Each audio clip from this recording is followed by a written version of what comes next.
Estamos de volta com o advogado Dr. Pedro Henrique de Oliveira Queiroz. Ele que está dando umas dicas aqui para a gente, falando sobre o mercado de trabalho na advocacia, esse concorrido mercado de trabalho.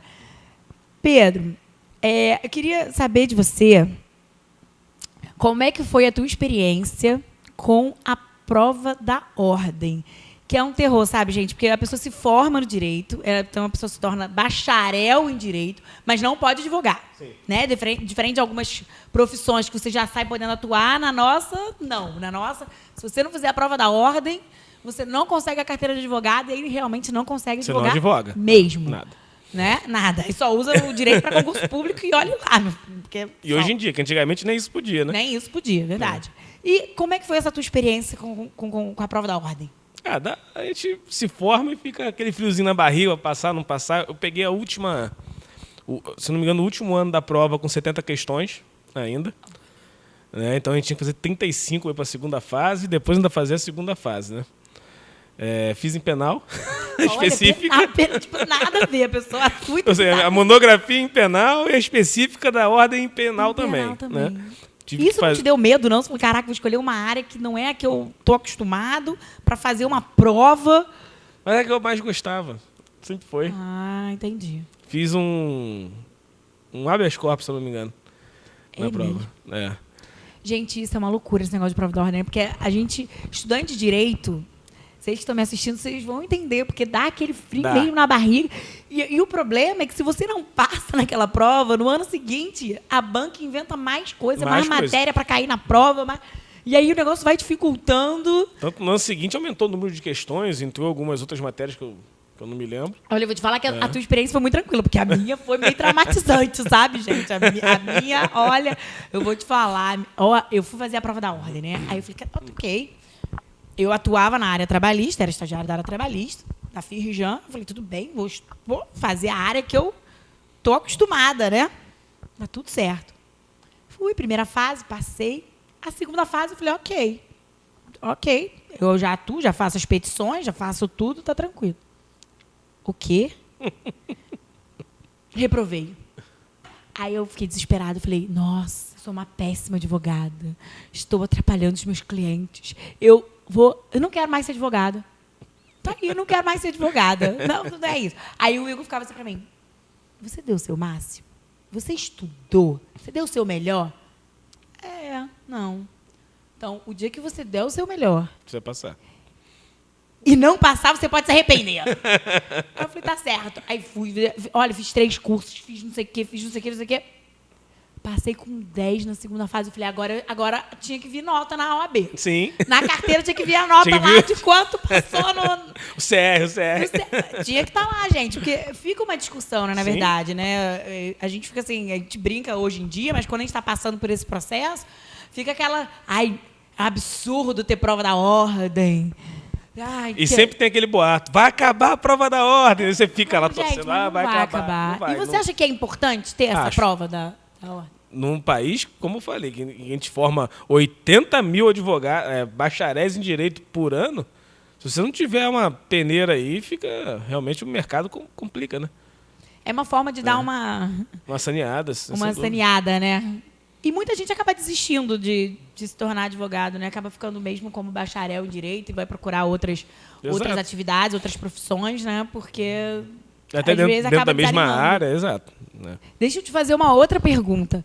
Você já teve algum momento na sua vida que você pensou em desistir da carreira, da profissão de advogado? Assim, desistir não. Tivemos, como todo mundo, tive alguns problemas assim do tipo de pedras no caminho que a gente tem que pegar, passar por elas e seguir em frente. Mas nunca pensei em desistir. Eu vou desistir disso, jogar tudo pro alto. Até porque a parte do desistir, eu desisti de fazer concurso público. Então já tinha desistido do concurso público de alguma coisa para abraçar a carreira, né?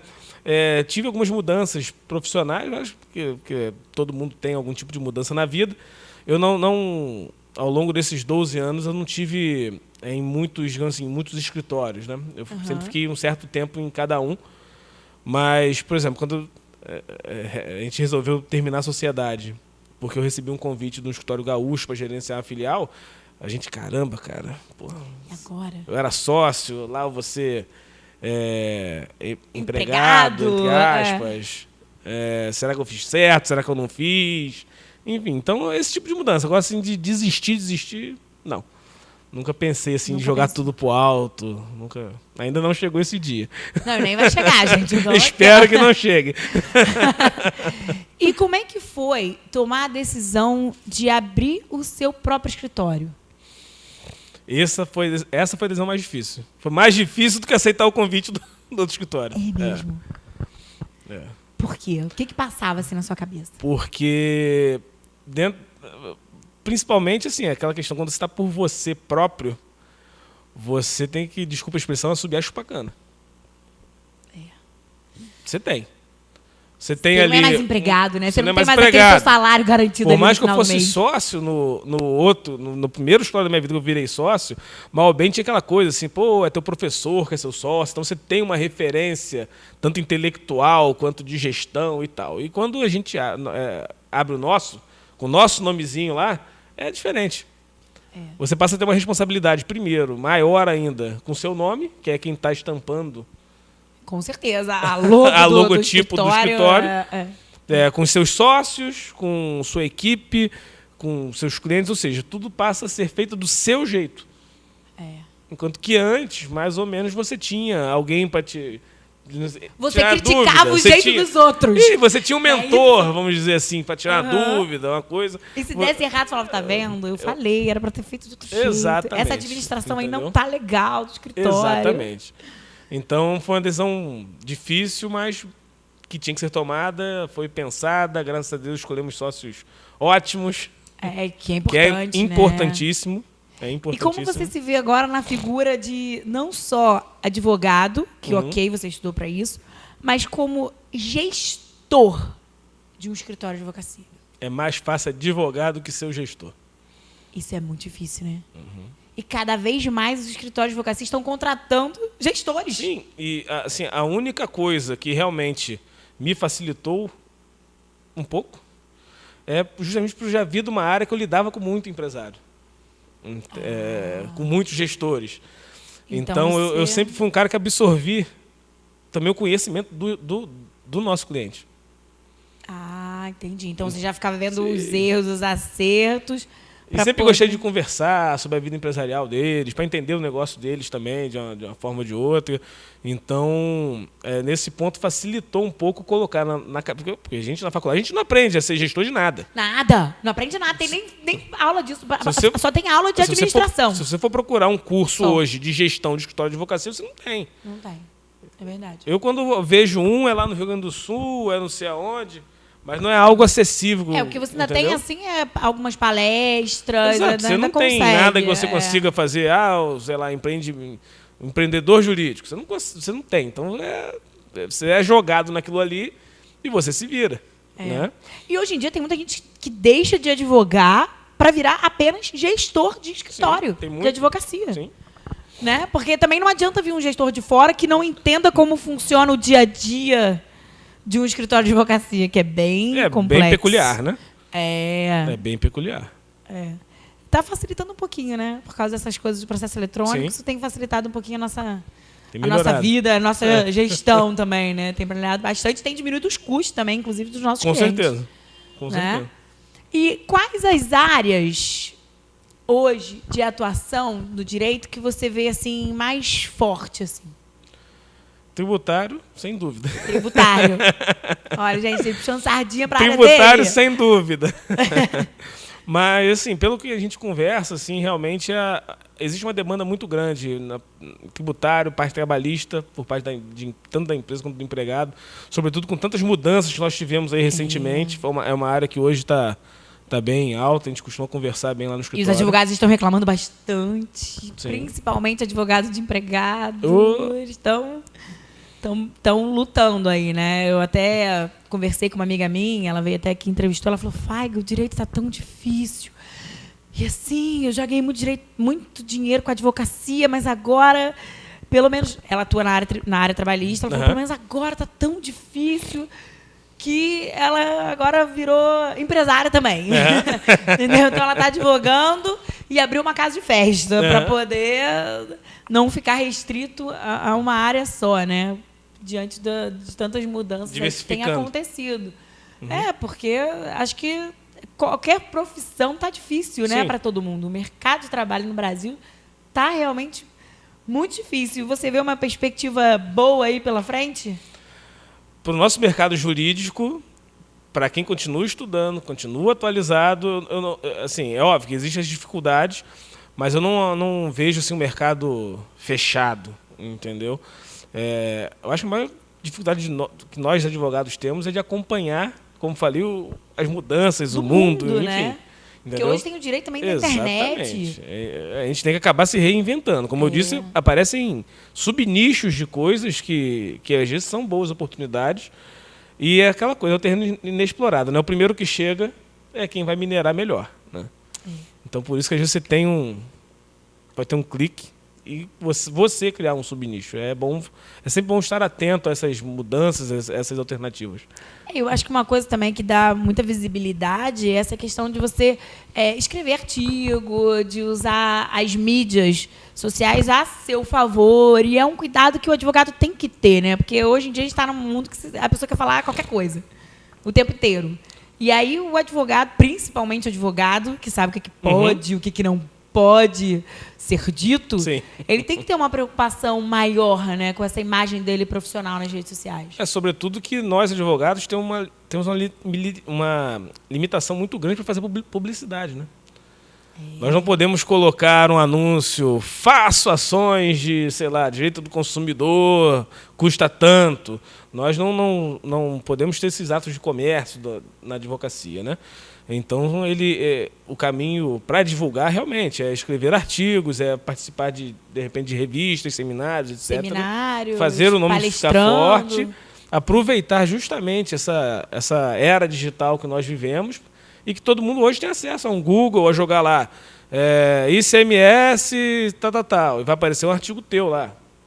Entendeu? Isso é legal, né? Porque vai dando visibilidade, credibilidade também para o seu trabalho. Existem escritórios hoje, por exemplo, nesse escritório que eu trabalhei, que eu gerenciava a filial deles, eles tinham um setor específico para prêmios, para publicações, para coisas desse tipo. Entendeu? Inovar, aquele prêmio Inovar, ele tinha um setor específico para preparar o escritório para isso. Ele tinha essa preocupação, essa meta, essa coisa. E ganhava. E como que o advogado, ele hoje pode surpreender o cliente dele? Olha, eu vou falar uma coisa. Se o advogado hoje, já, assim, como qualquer profissional, né? Se ele for sério, se ele for principalmente honesto, já está surpreendendo. Sim. Que ponto nós chegamos, né, gente? Exato. O advogado tem que ser sério e honesto. Exato. Por quê? Tipo, era para ser básico, né? Isso era para ser o básico, mas infelizmente não é. Tem muitos colegas que vendem ilusão, que dizem, vou conseguir fazer isso, fazer aquilo outro, no final não consegue. Queima não só ele, como a nossa categoria. Entendeu? Verdade. Então, quando você prima por essa questão de falar, olha, o seu direito chega até aqui, isso é importante para o cliente saber do terreno que ele está caminhando. Quais são as expectativas, exatamente. Né? Isso aí, não adianta prometer, gerenciar a expectativa. Não adianta prometer mundos e fundos, entendeu? Não adianta. Então, eu acho que isso... E falar dos riscos também, né? Porque todo o processo tem risco. Né? A gente até brinca, porque você não sabe o que vai sair da cabeça de um juiz. Até o processo que é quase ganho ainda tem risco. É verdade. Entendeu? O processo que você tem tudo ali...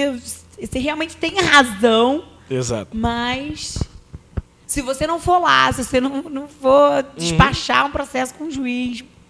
Gente, infelizmente, o juiz às vezes nem lê. Agora, eu acho também que o cliente gosta muito quando o advogado consegue conversar com ele sobre o métier dele, sobre a atividade dele em si. Aí o cliente quando você consegue entender o negócio do cliente. Com certeza. Você consegue falar meio que de igual para igual com ele, você entra na cabeça do cliente e o cliente consegue te compreender melhor. Então, eu acho que é algo também... Mas eu achei muito bacana que você falou, é importante eu conhecer o negócio do meu cliente. Sim. Isso é extremamente importantíssimo, né? Porque se você conhece o negócio do cliente, você consegue descobrir onde tem ali as brechas, os erros, as falhas, isso, óbvio, até para conseguir corrigir. Falando da minha seara. Mas se você transferindo isso para outras áreas, por exemplo, você está num caso de família, por exemplo, você tem que entender o momento que o seu cliente está passando, entendeu? Meio que se colocar no lugar dele. No lugar dele. Entendeu? Então não é algo só a empresa, entender a empresa, o negócio, o tipo de negócio. Não, você tem que entender o cliente para ficar mais amplo. E entendeu? você consegue adotar até algumas medidas que são até preventivas, né? Sim. Você vai evitar um problema. Olha, não faz isso não, porque vai gerar. Não faz isso não, que isso vai te dar uma dor de cabeça. Exatamente. O que é bacana também. Uhum. Você conseguir não só defender o seu cliente nos processos, como você evitar os processos para o seu cliente. Que hoje é uma advocacia que está muito em alta, né? Preventiva. Porque processo é custo, né, Faiga? Processo é custo. E não tem jeito. E outra pergunta. Você acha que os juizados facilitou a vida das pessoas? Facilitou o acesso à justiça? Ah, sem dúvida. Sem dúvida. Mesmo que facilitou tanto que está abarrotado de processo, né? Hoje o rito do juizado já não é mais tão sério quanto era antigamente. Mas, sem dúvida, facilitou por alguns motivos, né? Uns questionáveis, por exemplo, a possibilidade de alguém entrar sem um advogado na justiça. Eu acho isso um pouco questionável. Não do ponto de vista, o meu mercado... Até hoje eu não conheci nenhum. Conseguiu entrar sem advogado, sem defensorista, sem ninguém para assessorar, não conheci nenhum. Eu vi alguns. Você viu alguns? Nossa, gente, eu não vi nenhum, te juro. Eu vi porque o meu primeiro estágio foi no núcleo de primeiro atendimento. Então, a gente podia atender diretamente a parte e até 20 salários mínimos a gente fazia a inicial. Sim, mas tinha que ter...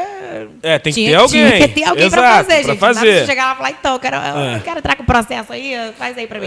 Agora... Tem que ter alguém que faça a peça. Realmente é ruim, porque a pessoa, cara, assim, ela não está entendendo o que ela está fazendo. Então, ela pode prejudicar o próprio direito dela, né? Então, não é nem uma questão que eu estou falando assim, de reserva de mercado. É que eu acho que para a pessoa, para o cidadão que está tentando litigar, ele pode se prejudicar com isso, né? E se não for acima de 40 salários mínimos, acima de 20, não vai ter advogado nem defensor público, não vai ter ninguém, ele vai estar sozinho. Sendo que a outra parte pode estar lá com o esquadrão de advogados dele. E aí, como fica, né? Mas, por outro lado, também o juizado facilitou muito, por exemplo, porque ele não cobra custas para você entrar. Então isso facilita, né? Facilita pra caramba. Conseguir... Às vezes a pessoa tem um direitinho com valor pequeno que pagaria mais de custas para discutir do que pelo próprio direito. Então a pessoa acaba não ingressando e acaba atrapalhando o acesso à justiça nesse ponto. Então acho que o juizado veio bem a calhar, veio bem para isso mesmo. Eu acho que outra coisa que é importante também é as pessoas terem em mente que às vezes as pessoas vão escolher o advogado de repente pelo preço. Vou escolher o advogado que é mais barato, ou aquele que vai me cobrar só ao final. Tem muito, só ao final. E aí o que a gente acaba se deparando é com vários níveis de profissionais. E eu tenho um caso agora muito engraçado, porque aconteceu um problema com um cliente meu. E assim, a gente está recebendo algumas demandas, e cada advogado pede uma coisa. E quando o advogado é bom, você vê que ele pede tanta coisa que eu falo, meu Deus, se eu perder esse processo, vai ser difícil. E tem outros que fazem cada pedido absurdos, assim. E aí você, por uma peça, você acaba vendo a qualidade daquele profissional. Sim. Né? Porque tem profissionais que só enxergam, por exemplo, aquele dano, quando, na verdade, aquele dano ele acaba trazendo muitos outros danos para o seu cliente que você consegue retratar isso no processo. Com certeza. Né? Então, gente, não economizem com advogado. Por favor. Bons advogados, por favor, entendeu? Tenham essa preocupação. Não acha que porque, ok, vou escolher, tem tanto advogado aí, vou escolher um advogadozinho. Cara, não é assim. Realmente tem muitos profissionais. Como a gente tem médicos maravilhosos, médicos medianos, médicos raquinhos na sua formação, isso também acontece muito na advocacia. Né? Então, é importante o cliente sempre procurar antes o advogado, saber quem é, procurar indicação, para poder fazer uma escolha bacana, né? Sim, ter uma referência, ter até uma empatia, né? Porque é uma pessoa que vai te acompanhar miseravelmente aí por uns 2 anos aí. Ano e meio. Se você escolhe mal e perde um processo, acabou o seu direito. Uhum. Às vezes você tinha um direito bom, mas ele acaba não sendo reconhecido pela justiça. Com certeza. Né? Porque não foi bem trabalhado, vamos dizer assim. Então tem que ter essa preocupação. E qual o conselho que você daria para aquele jovem que está na dúvida, se falar assim, não sei se eu quero direito, se eu não quero. Qual o conselho assim, que você dá para esses estudantes? Para quem está buscando, buscando, ainda ou para quem já decidiu? Para quem está buscando a carreira, fala assim, será que é a advocacia que eu quero? Qual a dica que você dá? Qual a sugestão que você dá? Você tem algum conselho? Tenho. Faça, porque é bom, te dá um leque, como nós conversamos anteriormente, te dá um leque de opções profissionais assim muito grande, mas tenha em mente que você vai ter as dores e as delícias de advogar.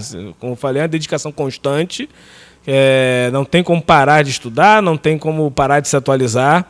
Você precisa realmente acompanhar tudo que acontece no mundo, ter essa empatia, trato com o cliente, saber lidar com pessoas, principalmente. Você lida, seja com seu cliente, com funcionário público, com autoridades. Então, você tem que ter um pouco de, como posso dizer, um pouco de senso para isso, né? Tem que estar no teu sangue. Se analise e veja. É verdade, tem que estar no sangue mesmo, Tem. porque a advocacia não é fácil, não. Tem que ter sangue nos olhos para brigar Com certeza. pela sua carreira, pelo seu cliente, pelos desafios aí que E seja se persistente. apresentam. Seja persistente. Porque Gente, acho que essa pedra no foi a dica caminho vai mais ter um legal, monte. mais importante. Seja persistente, porque nada na vida é fácil. Então, se você não tiver foco, se não tiver determinação, Meta. não consegue chegar no objetivo. Com certeza não. Né? E qual é o grande sonho do doutor Pedro, advogado? Qual é o seu grande sonho, assim, profissional? É realmente consolidar o nosso escritório no meio da advocacia fluminense. É um escritório novo ainda. Nós vamos fazer ainda 2 anos em janeiro, se eu não me engano. Realmente consolidar profissionalmente o nosso escritório. Ser uma referência no segmento, principalmente voltado empresarial, né, que é a área que a gente mais gosta de atuar, e ser realmente assim, pegar o escritório e bombar. Olha, te desejo toda a sorte do mundo, que a gente tenha conseguido inspirar milhões de pessoas que estão nos assistindo a se tornarem também advogados, que é uma carreira linda e que não existe sociedade sem o advogado. Não existe sociedade sem direito. Não tem como. E sem o advogado para defender os interesses dos indivíduos. Então, que a gente consiga trazer pessoas para também atuarem no nosso mercado, nosso ramo de advocacia, que é tão bonito, tão inspirador. Então, se você está aí nos assistindo, seja a sua escolha pela advocacia, seja pelos concursos públicos, não importa. Tem que ter o foco no seu sonho, para que você consiga chegar no seu objetivo. E não permita que ninguém diga que é impossível, porque nada é impossível. Então, que você se torne também um grande advogado. Espero que vocês tenham gostado. Um beijo e até o próximo programa.